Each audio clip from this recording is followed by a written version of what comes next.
देखिए ब्रजवासी, मेरे प्यारे ब्रजवासी बंधुओं, कहते भी कौरव और पांडव चाचा ताऊ के लड़के थे। जैसा कि आपको सबको पता है, किन्हीं कारणवश से उनमें झगड़ा वगड़ा होता रहता था, वो सबको ज्ञात है पहले से ही। दुर्योधन बहुत अहंकारी और बेहद अभिमानी था। तो 13 साल का अज्ञातवास हो गया। कुल मिला के पूरी सजा को काटने के बाद जब पांडव अपने राज्य में वापस लौट रहे थे, तो मैं समझता हूँ सजा काटने के बाद भी गर्मागर्मी बनी रहती है गांव में आकर भी। तो ऐसा सोचकर भगवान श्री कृष्ण स्वयं हस्तिनापुर आए उन दोनों का सुलहनामा करवाने के लिए। तो राजसभा दुर्योधन के महल में आयोजित की गई। वहां श्री कृष्ण सबसे पहले संबोधन हुआ। तो मेरे गोविंद क्या बोले हैं, हाथ जोड़कर विनती करिए कि देख दुर्योधन, तेरे चाचा के लड़के हैं, कर्म ठीक नहीं थे, जो भी है जैसे कर्म थे, जो फसल हुई थी अब सारी फसल कट चुकी है। हकदार तो ये आधे राज्य के हैं, लेकिन जैसे भी मुझे पता है तो क्या है क्या नहीं, अहंकारी है। आधे राज्य के हकदार ही है, लेकिन तू 5 भाइयों को केवल एक एक गांव दे दे। लेकिन भाइयों, दुर्योधन तो इतना अहंकारी था कि उसने कहा, सबसे पहले तो उसने मेरे जो विचार में वो बात कही कि हम चाचा के ताऊ के आधा दू पूरा दू, वो बात छोड़ कर, ये बता ग्वाला तू बीच में किसने लगाया? और कह रहा था कि मैं उनको 5 गांव तो क्या, एक सुई की नोक जितनी जमीन नहीं दूंगा। और अपने मंत्रियों को आदेश कर दिया कि इस ग्वाला को बांध लो। तो उसके मंत्री जैसे ही आगे बढ़ी तो भगवान श्री कृष्ण प्यारे गोविंद ने अपना विराट रूप दिखाया और उनके हृदय से दैट टाइम जो शब्द निकले होंगे वो ये होंगे शायद। तो महान कवि रामधारी सिंह दिनकर ने लिखा है कि मैत्री की राह बताने को, सबको सुमार्ग पर लाने को, दुर्योधन को समझाने को, भीषण विध्वंस बचाने को भगवान हस्तिनापुर आए। भगवान हस्तिनापुर आए, पांडव का संदेशा लाए।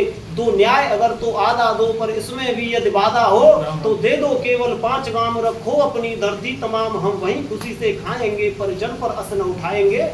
दुर्योधन को भी दे न सका, आशीष समाज की ले न सका, उल्टे हरि को बांधने चला जो था, असाध साधने चला।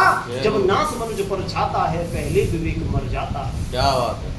हरि ने भीषण हुंकार किया, अपना स्वरूप विस्तार किया, डगमग डगमग दिग्गज डोले, भगवान कुपित होकर बोले, जंजीर बढ़ाकर साध मुझे, हाँ हाँ दुर्योधन बांध मुझे। ये देख गगन मुझ में लय है, ये देख पवन मुझ में लय है, मुझ में विलीन झंकार सकल मुझ में लय है, संसार सकल अमृत फूलता है, मुझ में संगार झूलता है, मुझ में उद्यांचल मेरा दीप्त भाल, भूमंडल वक्षस्थल विशाल, मुझ पर बंद को घेरे हैं, मैं नाथ मेरु पग मेरे हैं। दिख तेजो ग्रह नक्षत्र निकर सब है मेरे मुख के अंदर, दृग हो तो दृश्य अकांड देख, मुझ में सारा ब्रह्मांड देख। चर अचर जीव जक्षर अक्षर नस्वर मनुष्य सुर जाति अमर, शतकोट सूर्य शतकोट चंद्र शतकोट सरस्वर सूर्यमंडल, शतकोट विष्णु ब्रह्मा महेश, शतकोट विष्णु जलपत गणेश, शतकोट रुद्र शतकोट काल, शतकोट दंडधर लोकपाल। जंजीर बढ़ाकर साध इन्हें, हाँ हाँ दुर्योधन बांध इन्हें। भूलोक अतल पाताल देख, गत और अनागत काल देख, ये देख जगत का आदि सृजन, ये देख महाभारत का रण, मृतकों से पटी हुई भू है पहचान, कहाँ इसमें तू है। अंबर में कुंतल जाल देख, पद के नीचे पाताल देख, मुट्ठी में तीनों काल देख, मेरा स्वरूप विकराल देख। सब जन्म मुझी से पाते हैं, फिर लौट मुझी में आते हैं, पड़ जाती मेरी दृष्टि जिधर हंसने लगती है, सृष्टि उधर में तभी मूंदता हूँ, लोचन छा जाता चारों ओर, बांधने मुझे तू आया है, जंजीर बड़ी क्या लाया है, यदि मुझे बांधना चाहे मन पहले तू बांध अनंत गगन, सुने को साधन सकता है तू मुझे बांध क्या सकता है। अंत में जो विनती करी कि हित वचन नहीं तूने माना, मैत्री का मूल्य न पहचाना, तो ले मैं भी अब जाता हूँ, अंतिम संकल्प सुनाता हूँ, याचना नहीं अब रण होगा, जीवन जया के मरण होगा। आएंगे नक्षत्र निकर बरसेगी भू पर अग्नि प्रखर, फण शेष नाग का डोलेगा, विकराल काल मुख खोलेगा। दुर्योधन रण ऐसा होगा फिर कभी नहीं जैसा होगा, भाई पर भाई टूटेंगे, विस्माण बूंद से छूटेंगे, वायस्त्र गाल सुख लूटेंगे, सौभाग्य मनुष्य के फूटेंगे। आखिर तो भूता ही होगा, हिंसा का पर्दा ही होगा। थी सभा सन्न सब लोग डरे, चुप थे या थे बेहोश पड़े, केवल तो नर न गाते थे, धृतराष्ट्र विदुर सुख पाते थे।